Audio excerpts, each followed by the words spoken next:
Hey dear students, welcome back to our channel. बच्चों, जैसे हमने डिस्कस किया था लास्ट लेक्चर में वर्बल कम्युनिकेशन, जो कि दो कॉम्बिनेशन में आता है हमारे oral and written communication. Detail में हमने इसके कैरेक्टरिस्टिक्स जो है वो बच्चों समझ लिए हैं कि क्या होता है वर्बल कम्युनिकेशन। आज हम देखेंगे इस वर्बल कम्युनिकेशन का सबसे इंपॉर्टेंट हिस्सा, जो कि है हमारा ओरल कम्युनिकेशन।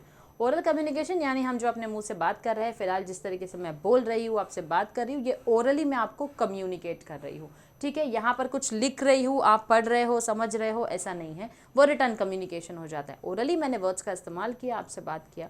ओके, सबसे ज़्यादा मोस्ट प्रेफरेबल कम्युनिकेशन होता है ओरल कम्युनिकेशन। ये हमारे डे टू डे लाइफ में भी यूज़ होता है। हमको थोड़ी खाना चाहिए तो मम्मी को लेटर लिख कर बोलते हैं, मम्मी खाने का टाइम हो गया, खाना दे दो हमको। या कॉलेज जाना है तो मम्मी मैं कॉलेज जा रहा हूँ या जा रही हूँ। हम ये सब नहीं करते ना, ओरली ही कम्युनिकेट करते हैं। वर्ड्स, शब्दों का इस्तेमाल मुंह से करते हैं और लोगों तक मैसेज जो है वो अपना कन्वे कर देते हैं। तो लोग सबसे ज़्यादा प्रेफर भी ओरल कम्युनिकेशन करते हैं।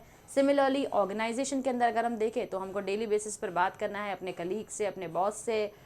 छुट्टी चाहिए तो लीव एप्लीकेशन तो अप्लाई करते हैं, वो रिटर्न हो गया, लेकिन पहले जाकर हम पूछते हैं, पहले जाकर इन्फॉर्म करते हैं हमको छुट्टी चाहिए, मिलेगी नहीं मिलेगी, जो भी है ओरली कम्युनिकेट कर दिया। कलीग को बोल दिया चलो यार लंच का टाइम हो गया, लंच करने जाते हैं, चिट्ठी थोड़ी लिखोगे, चलो मुंह से बोल दिया, काफ़ी हो गया, लंच करने के लिए आप चले गए। इस तरीके से हमारा ओरल कम्युनिकेशन जो है वो होता है, जहाँ पर शब्दों का इस्तेमाल किया जा रहा है, लेकिन हम डायरेक्टली बात कर रहे हैं, अपने मुंह से, मुंह के ज़रिए बात कर रहे हैं, लोगों तक कन्वे कर रहे हैं। बस वही होता है हमारा ओरल कम्युनिकेशन। तो डिटेल में समझते हैं आज अपने ओरल कम्युनिकेशन को ना। लोग, जैसे मैंने कहा, अगर चॉइस मिले कि आपको ओरल कम्युनिकेट करना है या रिटर्न कम्युनिकेशन करना है, तो लोग सबसे ज़्यादा प्रेफर ओरल को ही करेंगे। Talking takes less time and needs no composing, writing, rewriting, duplicating और डिस्ट्रीब्यूटिंग। ये सबसे अच्छी चीज़ है।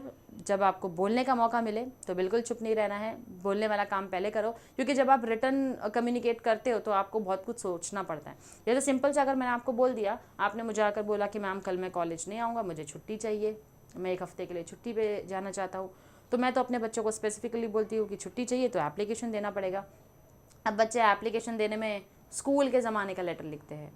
क्यों? क्योंकि आपको सोचना पड़ता है, स्ट्रक्चर बनाना पड़ता है माइंड में। अरे स्कूल में हमने लेटर लास्ट लिखा था, उसके बाद तो हमने लेटर ही नहीं लिखा है कभी, अब हम कैसे लेटर लिखेंगे, कैसे कन्वे करेंगे अपना मैसेज, कैसे बोलेंगे हमको छुट्टी चाहिए करके। तो आप लिखते हो टू द टीचर, फिर कॉलेज का नाम, फिर रिस्पेक्टेड टीचर, सब्जेक्ट, मेरा नाम ये है, मुझे लीव चाहिए, बस मुझे छुट्टी के लिए अप्लाई करना है। अरे ऐसा नहीं होता है, रिटर्न में तो पूरा स्ट्रक्चर बनता है। लेकिन अगर मैंने आपको अलाउ किया कि बच्चे आ जाओ, जब भी छुट्टी चाहिए मुझे बस इन्फॉर्म करके जाना कि मैं एक हफ्ते के लिए नहीं हूँ, ताकि वो एक हफ्ते के लिए अगर आप नहीं हो तो मैं आपकी अटेंडेंस को ध्यान में रखूँ कि बच्चे ने मुझे प्री इन्फॉर्म किया है। तो ऐसे में मैं नहीं बोलूँगी कि आप लेटर लिख कर दो, लेकिन आप ओरली आकर मुझे बता कर जाओ। या इमरजेंसी में कहीं चले गए तो आपने कॉल करके मुझे बोल दिया कि मैम मैं छुट्टी पर हूँ या नहीं हूँ अवेलेबल, एक हफ्ते के लिए नहीं आऊँगा, कोई इमरजेंसी आ गई है। तो मैंने क्या किया, यहाँ पर आपने ओरली मुझे उस चीज़ को कम्युनिकेट कर दिया है, तो इसमें टाइम जो है वो बहुत ही कम लगा। वही रिटर्न कम्युनिकेशन बोलती तो आप जब तक आओगे नहीं तब तक मुझे आपका इंतजार करना पड़ेगा रिटर्न कम्युनिकेशन के लिए। तो यूजुअली ओरल कम्युनिकेशन कम टाइम लेता है, इसीलिए हम क्या करते हैं, ओरल कम्युनिकेशन को प्रेफर करते हैं।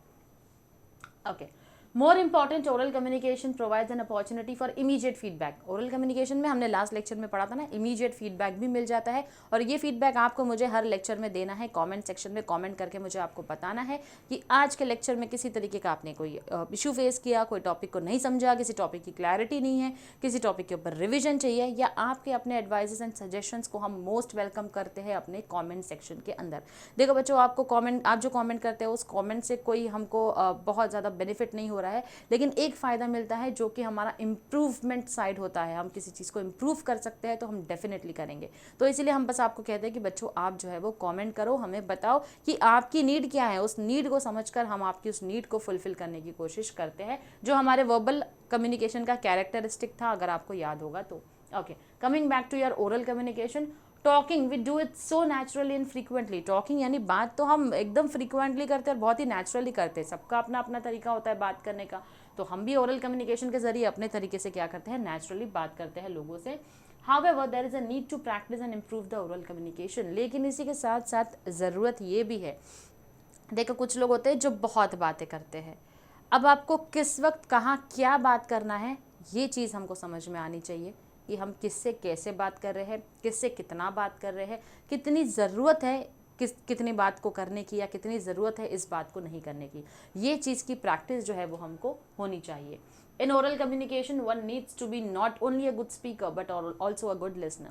अब ओरल कम्युनिकेशन में ये चीज़ को भी याद रखो, सिर्फ और सिर्फ अच्छे स्पीकर मत बनो, यानी वो इंसान जो सिर्फ बोलते जाता है, ऐसे लिसनर भी बनो, लोगों की बातें भी सुनो। क्योंकि हमने हमेशा एक प्रोवर्ब पढ़ा है भाई, अपने स्कूल टाइम में तो हम पढ़ते आए हैं और आज भी इस चीज़ को हम बहुत ज़्यादा मानते हैं कि only a good listener can be a good speaker. जो बहुत अच्छे से सुन सकता है वही बहुत अच्छे से बोल भी सकता है। इसीलिए लेक्चर में हम आप लोगों को बोलते हैं ध्यान दिया करो, सुना करो, जितना ज़्यादा सुनोगे उतने अच्छे स्पीकर कल बनोगे। Okay, oral communication implies communication through mouth. ये तो हम जानते ही, ओरल कम्युनिकेशन यानी communication through mouth. Definitely it includes individuals conversing with each other, B it direct conversation और टेलीफोनिक कॉन्वर्जेशन। इसके अंदर आता है क्या कम्युनिकेशन हम कर रहे हैं, कैसे कर रहे हैं, या तो डायरेक्ट कर रहे हैं या इनडायरेक्ट। इनडायरेक्ट क्या हो गया, टेलीफोन के थ्रू। डायरेक्ट क्या हो गया, face to face communication. Speech होती है, प्रेजेंटेशंस होते हैं, डिस्कशंस होते हैं, ये सारे के सारे ओरल कम्युनिकेशन का हिस्सा है। ओरल कम्युनिकेशन ज़्यादा रिकमेंड किया जाता है जब कम्युनिकेशन मैटर जो है वो टेम्पररी होगा और where direct interaction is required. और जहाँ पर डायरेक्ट इंटरेक्शन की ज़रूरत है, आपस में फेस टू फेस बात करने की ज़रूरत है, तो ओरल कम्युनिकेशन को सबसे ज़्यादा रिकमेंड किया जाता है और सबसे ज़्यादा प्रेफरेबल भी होता है। Now oral communication may be defined as the conveyance of ideas and information in forms that can be listened to or spoken। यानी कि उस तरीके से अपने आइडियाज़ और इन्फॉर्मेशन को आप सामने वाले से शेयर कर रहे हैं जिससे कि वो बोल भी सकते हो आप और वो सुन भी सकता है, वो ओरल कम्युनिकेशन होता है। With advances in technology, new forms of oral communication continue to develop। Technology advance हो रही है तो न्यू फॉर्म्स ऑफ कम्युनिकेशन जो है वो डेवलप हो रहे हैं। जैसे कि हम ओरली कम्युनिकेट कर रहे हैं आप बच्चों से, आप हमारे लेक्चर को सुन रहे हो यूट्यूब के ज़रिए, तो ये होता है हमारा ओरल कम्युनिकेशन जो कि टेक्नोलॉजी के एडवांसमेंट की वजह से आया है। Video phones and video conferences combine audio and video so that workers in distant locations can both see and speak with each other. Video phones है यानी कि वीडियो कॉल्स है, हमारे वीडियो कॉन्फ्रेंसिंग है जहाँ पर वीडियो ऑडियो दोनों को ऑप्शन आता है, जहाँ पर हम दूर दराज अपने एम्प्लॉयज़ से बात कर रहे हैं, मुंबई में हो, वो बैंगलोर में है, हैदराबाद में है, या फिर आपके किसी भी दूसरे कंट्री में हो, न्यूयॉर्क में हो, न्यू जर्सी में हो, कहीं पर भी हो, हम वीडियो कॉन्फ्रेंसिंग के थ्रू कनेक्ट करके बात कर रहे हैं। तो इससे जितने भी लोग हैं वो देख भी सकते हैं, सुन भी सकते हैं, मैसेज को समझ भी सकते हैं। Okay, now other modern forms of oral communication includes podcast, जहाँ पर ऑडियो क्लिप्स होती है जो कि इंटरनेट के थ्रू एक्सेस कर सकते हो। वॉइस ओवर इंटरनेट प्रोटोकॉल है जिसके जरिए हम callers through which callers to communicate over the internet and avoid telephone charges. Skype is an example of what. Okay, ठीक है। दूसरे मॉडर्न फॉर्म्स ऑफ कम्युनिकेशन हमारे ओरल कम्युनिकेशन के जो है वो है पॉडकास्ट। पॉडकास्ट जो आज सबसे ज़्यादा फेमस है, अगर आपको सुनना है तो सिर्फ आपने ईयरफोन्स लगा दिए, ऑडियो क्लिप्स चालू है, आप सिर्फ और सिर्फ ऑडियो को सुन रहे हो, तो वो हो जाते हैं हमारे पॉडकास्ट। दूसरा आता है ऐसी टेक्नोलॉजी जिसका इस्तेमाल करते हुए हम टेलीफोन पर बात कर रहे हैं, जहाँ पर हमको चार्जेस पे करने नहीं पड़ते हैं कॉल के, लेकिन इंटरनेट का इस्तेमाल कर रहे हैं, तो इसीलिए उसको बोलते हैं voice over internet protocol. Skype एक ऐसा एप्लीकेशन है जिसके बारे में हम सब ने सुना है, तो स्काइप पर हम कॉल करके बात कर सकते हैं, दूसरे कंट्री में भी बात कर सकते हैं। इंटरनेशनल चार्जेस जो है वो हमको डेफिनेटली नहीं लगेंगे क्योंकि हम इंटरनेट का इस्तेमाल कर रहे हैं कॉन्टैक्ट करने के लिए। तो ये है हमारे ओरल कम्युनिकेशन के बारे में जो हमने देखा है। अब हम फॉर्म्स ऑफ ओरल कम्युनिकेशन को देखेंगे। ओरल कम्युनिकेशन जो है takes place in the form of listening and speaking, जहाँ पर हम बोलते हैं, सुनते हैं, वो होता है ओरल कम्युनिकेशन। बिजनेस में पीपल स्पेंड मोर टाइम, यानी 80 से 85% तक बिजनेस में जो कम्युनिकेशन होता है वो ओरल होता है।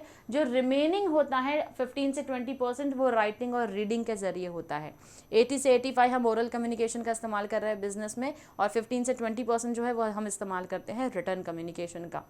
देन अब कुछ एग्जाम्पल्स अगर हम देखें, अ गॉसिप ड्यूरिंग लंच ब्रेक और सम अदर फ्री टाइम। एक गॉसिप कर रहे हैं हम, ओरली कम्युनिकेट कर रहे हैं। लंच टाइम पे डिस्कशन चल रहा है, लंच पर कॉन्वर्जेशन चल रहा है, टेलीफोनिक कॉन्वर्जेशन है हमारा। कहीं पर हम किसी कलीग को मिल गए, लिफ्ट में मिल गए, कॉरिडोर में मिल गए, हाय हेलो कर दिया हमने, तो ये सब हम जो कर रहे हैं वो ओरल कम्युनिकेशन का इस्तेमाल कर रहे हैं। तो ये कुछ फॉर्म्स हैं हमारे ओरल कम्युनिकेशन के जो बहुत ही इजी है हमारे समझने के लिए। ट्रेनिंग सेशंस होते हैं, सेमिनार्स होते हैं, वर्कशॉप्स होते हैं, प्रेजेंटेशंस होते हैं, इंटरव्यूज़ होते हैं, कंप्लेंट्स एंड ग्रीवियंसेस होते हैं, ये सारी के सारी चीज़ें हमारे ओरल कम्युनिकेशन का हिस्सा है। Okay, now there are certain advantages of oral communication. अब ओरल कम्युनिकेशन के कुछ एडवांटेजेस यानी कि फ़ायदे क्या है वो समझेंगे। सबसे पहला तो है हमारा टाइम बड़ा बचता है। टाइम क्यों बचता है यार, हमको जो बात करनी है इमीडिएटली बोलकर ख़त्म कर देते हैं, लिखकर चिट्ठियाँ लिखकर नहीं देते हैं हम, तो हमारा टाइम जो है वो बच रहा है। तो oral communication is less time consuming in a number of cases where quick action is required. Oral communication is advisable. जहाँ पर इमीडिएट एक्शन चाहिए वहाँ पर ओरल कम्युनिकेशन जो है वो एडवाइजेबल है। इन 1 minute a person can speak about 125 to 150 words but can write 20 to 25 words in a minute. हम 1 मिनट में सिर्फ 20 या 25 शब्द को लिख सकते हैं, लेकिन जब हम बात करते हैं ओरल कम्युनिकेशन की तो हम 120 से 125 वर्ड्स तक या 150 वर्ड्स तक क्या कर सकते हैं, हम बोल सकते हैं। एंड टाइप अबाउट 30-40 वर्ड्स पर मिनट। और जो हम टाइपिंग करते हैं तो टाइपिंग हमारे सिर्फ 30 से 40 वर्ड्स ही होते हैं per minute. Words can be easily understood as soon as they are spoken, however it takes time to read written messages. तो अगर वर्ड्स को बोला गया, आप इमीडिएटली सुन रहे हो, समझ रहे हो उसको, लेकिन अगर लिखा गया तो पहले आप पढ़ोगे, उसको देखोगे, उसको समझोगे, तब जाके वो मैसेज समझ में आता है। तो oral communication less time consuming है as compared to your written communication. Then we have less expensive. Oral communication में किसी तरीके का कोई खर्चा तो हमारा आ नहीं रहा है, वर्बली हम मुंह का इस्तेमाल करते हुए बात कर रहे हैं, तो लेस एक्सपेंसिव है। अब यहाँ पर जो खर्चा आता है does not involve any expenditure which is related to stationery. हमने ओरली कम्युनिकेट करना है, मुंह से बोलना है, तो स्टेशनरी का तो कोई खर्चा ही नहीं आता। यहाँ पर कंप्यूटर्स, प्रिंटर्स, ऐसे किसी भी इक्विपमेंट का इस्तेमाल नहीं हो रहा है। तो कहीं ना कहीं यहाँ पर हमको ये समझ में आता है कि टाइम जो है वो मनी है, तो अगर हम टाइम को बचा रहे, हम मनी को बचा रहे हैं, हम टाइम को भी उतना ही ज़्यादा सेव कर रहे हैं। डायरेक्ट और इनफॉर्मल होता है ओरल कम्युनिकेशन जो होता है, because the spoken words carry message directly to the receiver. अब हमारा जो टोन चेंज होता है, हमारा जो पिच चेंज होता है, इन सब के ऊपर ओरल कम्युनिकेशन डिपेंड होता है। तो वो डायरेक्ट भी हो सकता है और इनफॉर्मल भी हो सकता है। जैसे कि while praising the subordinate, the superior may pat on the back of his subordinate as a gesture of appreciation which can give an informal touch to the communication. अब एक सुपीरियर है जो अपने सबॉर्डिनेट की तारीफ करता है, तारीफ करते हुए उसने उसकी पीठ थपथपा दी है, शाबाशी दे दी है उसको, तो ये तो बड़ा इनफॉर्मल टच हो गया, लेकिन उसने उसकी तारीफ कर दी है, एक कैजुअल टोन का भी इस्तेमाल हो गया है, तो डायरेक्ट भी हो गया और इनफॉर्मल भी हो गया। Then we have instant feedback. अब ओरल कम्युनिकेशन का फीडबैक जैसे मैंने आपको बोला इंस्टेंट होता है, फेस टू फेस सिचुएशन है, स्पीकर जो इमीडिएटली फीडबैक ले सकता है लिसनर्स से। Speaker can get instant response from the listener whether he has understood the message or not, or whether the message is creating a favorable impression on the receiver or not. तो जब मैं आपसे बात कर रही हूँ, अगर मैं स्पीकर हूँ, आप लिसनर हो, आप मेरी बात को सुन रहे हो, अगर मैंने आपको पूछा, जैसे क्लासरूम में टीचर्स आपको पूछते हैं, बच्चों समझ में आ गया, हमने बोल दिया हाँ समझ में आ गया, तो मुझे इमीडिएट फीडबैक जो है वो उस बात का मिल गया। Depending upon the feedback, the speaker can mold or adjust his message to suit the requirements of the receiver or audience. अगर किसी के एक्सप्रेशन से मुझे किसी ने बोल दिया कि नहीं हमको नहीं समझा या फिर अभी भी कन्फ्यूजन है, तो उसके बेसिस पर मैं अपने मैसेज को मोल्ड करूंगी, फिर से चेंज करूंगी और फिर सही तरीके से आपको समझाने की कोशिश करूंगी। तो इस तरीके से ओरल कम्युनिकेशन में इंस्टेंट फीडबैक हमको मिलता है। Next we have persuasive in nature. Oral communication can be persuasive in nature. Speaker can judge the reactions or response of the audience and accordingly can shift his arguments or may provide clarification so as to persuade and induce the recipient of the message to accept the message and to act accordingly. Persuasive in nature, oral communication is quite convincing in nature. Okay, अब जब हम orally किसी को communicate करते हैं बच्चों, जब हम किसी से कोई बात कर रहे हैं, कुछ मैसेज देने की कोशिश कर रहे हैं, तो हमको लोगों के नॉन वर्बल कम्युनिकेशन यानी body language, facial expressions, gestures से समझ में आता है कि ये हमारी बातें सुन के बोर हो रहा है या ये हमारी बात सुन के और ज़्यादा इंटरेस्ट ले रहा है। बस उसी के हिसाब से हम अपने ओरल कम्युनिकेशन को भी मोल्ड करते हैं। Therefore, oral communication can play an important role when serious or important matters are involved. तो जहाँ पर serious और important matters होते हैं वहाँ पर oral communication का इस्तेमाल किया जा सकता है। Then it develops relations. Oral communication जो है जहाँ पर हम ideas, views, opinions को share करते हैं ताकि हम problems को solve कर सकें, तो कहीं ना कहीं एक personal touch देते हैं हम कहाँ पर, which in turn helps to develop relations among the people in the organization. तो हम orally communicate कर रहे हैं, एक personal touch दे रहे हैं, लोगों के साथ communicate कर रहे हैं, तो इससे क्या होता है, एक relation जो है लोगों के साथ हमारा अच्छा develop होता है। It helps to bring the superiors and the subordinates closer, जिससे कि superior subordinate के relation को और ज़्यादा improve करता है ओरल कम्युनिकेशन।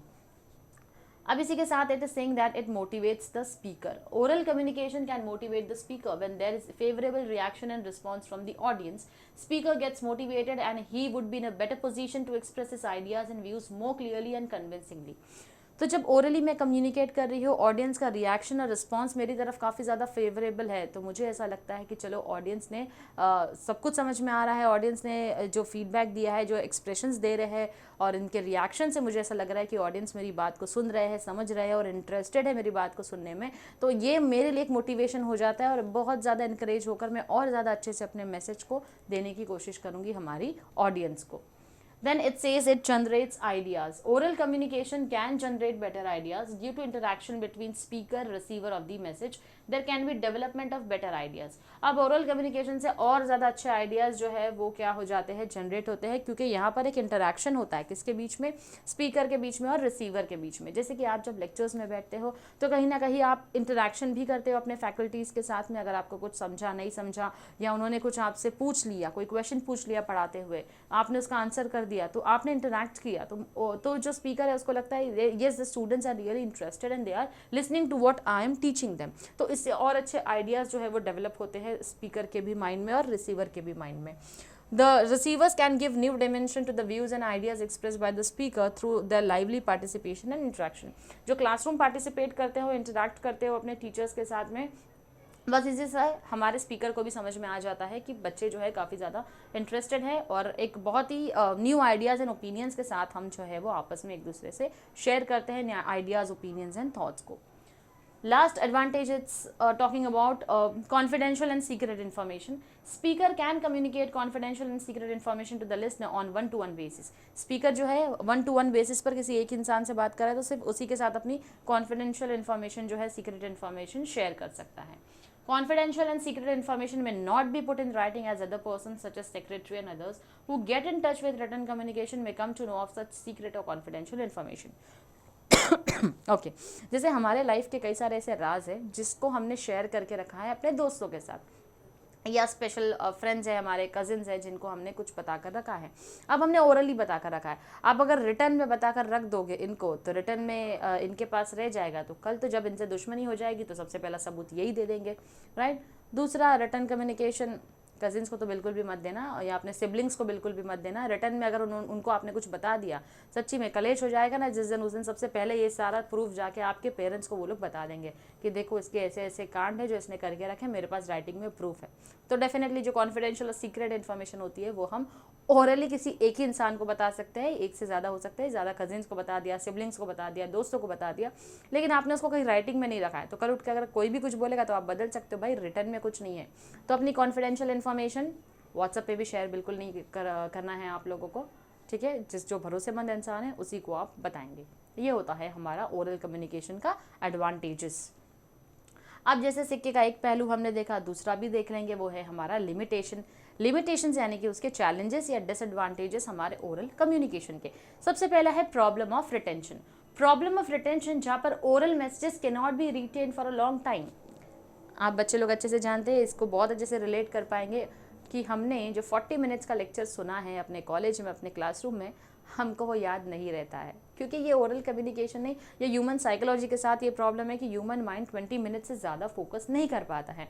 तो आप बहुत सारे इन्फॉर्मेशन को रिटेन करके नहीं रख सकते. कुछ इन्फॉर्मेशन आपको याद रहेगी, कुछ आपको याद नहीं रहेगी. तो सबसे बड़ा प्रॉब्लम है प्रॉब्लम ऑफ रिटेंशन, जहाँ पर आप हर एक इन्फॉर्मेशन को याद नहीं रख पाते हो.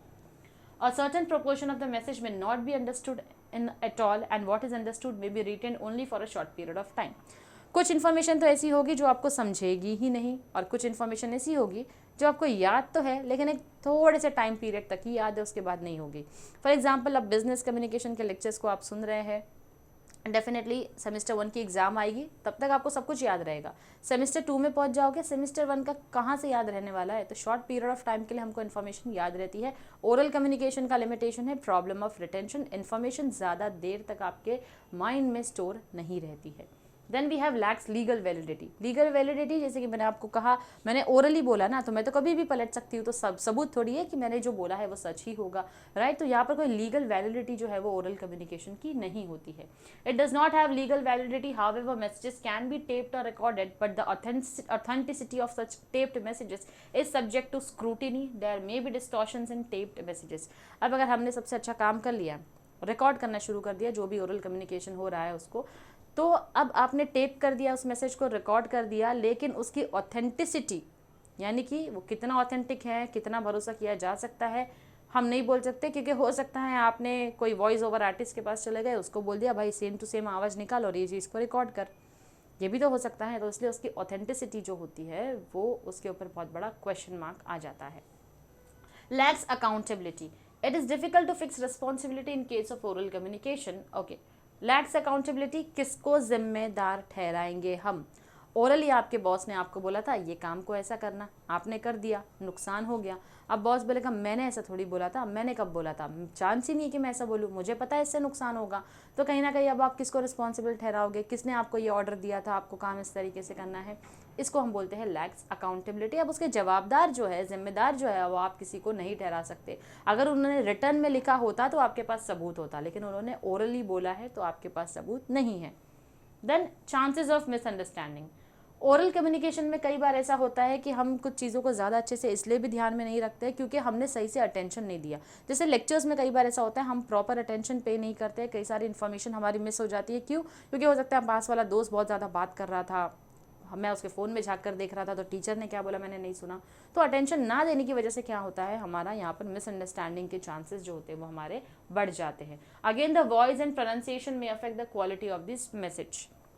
दूसरा मिसअंडरस्टैंडिंग इसलिए भी होती है क्योंकि जो प्रोनाउंसिएशन का इस्तेमाल किया जाता है शब्दों का, अगर वही सही से प्रोनाउंस नहीं किया गया होगा, ठीक है, तो अगर वो, जैसे इंग्लिश में हम जानते हैं ना, होमोनिम्स होते हैं, होमोफोन्स होते हैं, जहाँ पर सिमिलर वर्ड्स होते हैं लेकिन साउंड अलग अलग होते हैं, जहाँ पर सिमिलर साउंड करते हैं लेकिन स्पेलिंग अलग अलग होती है। तो ऐसे टाइम पर अगर प्रोनाउंसिएशन सही नहीं होगा और हमने ध्यान नहीं दिया कि वो शब्द को किस कॉन्टेक्स्ट में इस्तेमाल किया जा रहा है, तो कहीं ना कहीं चांसेस होते हैं कि हमारी वहाँ पर ओरल कम्युनिकेशन में मिसअंडरस्टैंडिंग हो सकती है। Problem of distance. Oral communication may not be suitable for long distances through telephone or some other media. There may be distortions or defects in the telephonic lines or in the instrument itself. Okay. Problem of distance, जहाँ पर हम बात करते हैं, अगर हम telephone के ज़रिए बात कर रहे हैं, चांसेस है नेटवर्क इशू होगा, तो कुछ इंपॉर्टेंट इन्फॉर्मेशन आपकी वहाँ मिस हो सकती है, मैसेज डिस्टॉर्ट हो सकता है। एक क्लासरूम या फिर एक हॉल में हो जहाँ पर 1000 लोगों की कैपेसिटी है, अगर बिना माइक के मैं बात करूँ तो कोई इन्फॉर्मेशन मुझ तक आ ही नहीं रही है, तो अगेन चांसेस है कि वो मैसेज मुझ तक क्लियरली नहीं पहुँच रहा है। Not suitable for lengthy official messages. अगर ऑफिशियल मैसेज देना है जहाँ पर रूल्स एंड रेगुलेशंस कंपनी के बताने हैं, मेमोरेंडम ऑफ एसोसिएशन है, आर्टिकल्स ऑफ एसोसिएशन है, ये सब ओरली हम नहीं बता सकते। लेंदी है, ऑफिशियल मैसेजेस है, it has to be in written communication. तो ओरल कम्युनिकेशन के लिए लेंदी मैसेजेस जो है वो सूटेबल नहीं होते हैं। Then we have it lacks planning. Oral communication में या मैसेजेस में कहीं ना कहीं प्लानिंग नहीं की जाती है क्योंकि कई सारे स्पीकर्स ऐसे होते हैं जो पहले ही वेल इन एडवांस प्रिपेयर कर नहीं आते कि हमको आज क्या बोलना है। अब ये प्रिपरेशन ना होने की वजह से कन्फ्यूजन जो है वो ऑडियंस में क्रिएट होता है क्योंकि कई बार स्पीकर आकर कुछ भी बात कर रहा है क्योंकि तैयारी नहीं की है कि हमको बात कैसे करना है, स्ट्रक्चर कैसे बनाना है, इंट्रोडक्शन कैसे बोलना है, बॉडी ऑफ द टेक्स्ट या मैसेज कैसे हमको कन्वे करना है, कंक्लूड कैसे करना है, ये सारी चीज़ों की प्लानिंग ही नहीं की गई है। तो इसकी वजह से क्या होता है, प्लानिंग ना होने की वजह से जो आपका मैसेज आपको पहुंचाना था वो सही तरीके से नहीं पहुंचा ओरल कम्युनिकेशन के जरिए। लास्ट है diversion of subject matter. Diversion of subject matter कई बार क्या होता है, हम एक टॉपिक की शुरुआत करते हैं, उसके ऊपर बात करते करते साइड ट्रैक पर चले जाते हैं, कोई और ही टॉपिक लिंक करते हैं, उससे बात करना शुरू करते हैं। अब हम भूल जाते हैं हम एग्जैक्टली बात किसके बारे में कर रहे थे। तो डाइवर्जन ऑफ सब्जेक्ट मैटर, जो मेन मुद्दा है, मुद्दे की बात छोड़ के हमने पूरी दुनिया भर की पंचायत कर ली, उसकी वजह से हम सब्जेक्ट मैटर से हट गए। अब वो हटने की वजह से जब एग्जाम के टाइम पे फिर सोचोगे, याद करोगे, अरे यार ये टॉपिक तो यहाँ तक ही पढ़ा था, उसके आगे तो हमने आगे कुछ पढ़ा ही नहीं, हम तो भूल गए, टीचर ने तो अपनी कोई कहानी बताना शुरू कर दी थी हमको। तो इसे कहते हैं diversion of subject matter. Oral communication में होता ही है डाइवर्जन, हम बात करते करते कोई दूसरी गाड़ी में चढ़ जाते हैं, तो उसकी वजह से एग्जैक्ट सब्जेक्ट मैटर डिस्कस नहीं हो पाता है। इस तरीके से हमने देखा कि कैसे ओरल कम्युनिकेशन, जो ऑर्गेनाइजेशन में 80 से 85% इस्तेमाल किया जाता है ओरली यूज़ करने के लिए, कई सारे एडवांटेजेस हमने देखा, जैसे कि हमारा टाइम, पैसा बचाता है, लेकिन डिसएडवांटेजेस भी है कि ये जो इन्फॉर्मेशन है कई बार लोग सही से अपने ध्यान में नहीं रख पाते, अटेंशन ना देने की वजह से रिटेंशन का प्रॉब्लम होता है, इन्फॉर्मेशन को ज़्यादा टाइम तक संभाल कर नहीं रख सकते हो अपने ब्रेन के अंदर। और इसी के साथ साथ कई सारे सिक्के के दूसरे पहलू यानी कि चैलेंजेस हमने देखे हैं हमारे ओरल कम्युनिकेशन के अंदर। तो यहाँ पर जो है बच्चों आज का हमारा लेक्चर कंप्लीट हो जाता है। मैं मिलूंगी अपने नेक्स्ट लेक्चर में आपसे, जहाँ पर हम डिटेल में डिस्कस करेंगे फेस टू फेस कम्युनिकेशन के बारे में। क्या होता है फेस टू फेस कम्युनिकेशन, क्या इसके एडवांटेजेस है, क्या डिसएडवांटेजेस है, क्यों ज़रूरी है, क्या इंपॉर्टेंट फैक्टर्स है जिसको ध्यान में रखना है फेस टू फेस कम्युनिकेशन के वक्त, ये सारी चीज़ों को हम पढ़ेंगे अपने नेक्स्ट लेक्चर में। आपके फीडबैक का मुझे इंतज़ार रहेगा हमारे कमेंट सेक्शन में। कोई एडवाइस सजेशन होगा तो डेफिनेटली हमको ज़रूर बताइएगा।